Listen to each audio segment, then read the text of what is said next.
Plus खबर ही जवाहर उच्च विद्यालय रे वन महोत्सव एक पेड़ माँ के नाम कार्यक्रम।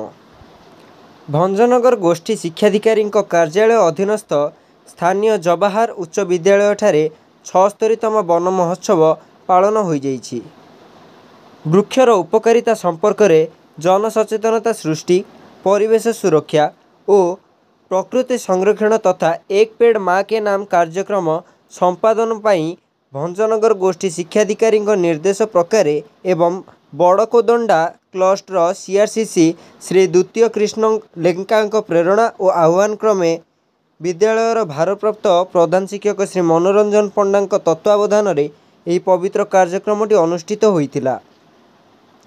भंजनगर घुमुसर उत्तर बनखंड कार्यालय सहयोग में अनुष्ठित यह कार्यक्रम में घुमुसर उत्तर बनखंड अधिकारी श्री हिमांशु शेखर महांती मुख्य अतिथि रूपे जोगदेई वृक्षर उपकारिता और आवश्यकता उपर समस्त शिक्षक शिक्षयित्री और छात्र छात्री मानक उद्बोधन देइथिले। अवसर प्राप्त प्रधान शिक्षक संतोष कुमार जेना सभा मंच संयोजना करने सहित विभिन्न प्रश्नोत्तर कार्यक्रम माध्यम छात्र छात्री मानक उत्साहित और परिवेश प्रति आकृष्ट करथिले। समस्त अतिथि छात्र छात्री और शिक्षक मानक वृक्ष संपर्क में निज निज मतामत उपस्थापन करने सह विद्यालय प्रांगण में समस्त गहन में वृक्ष चारा रोपण करथिले। एही परिप्रेक्षी रे सीआरसीसी तथा प्रकृति बंधु द्वितीय कृष्ण लेंका रचित वृक्ष उपर आधारित कविता गछटिए मते करदियो प्रभु को पूर्वतन सीआरसीसी श्रीमोहन साहू संगीतर रूप देइथिले।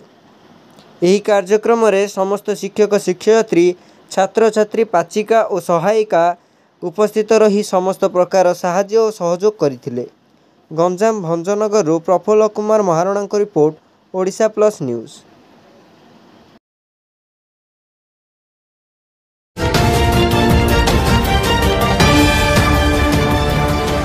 ओडिशा प्लस खबर ही।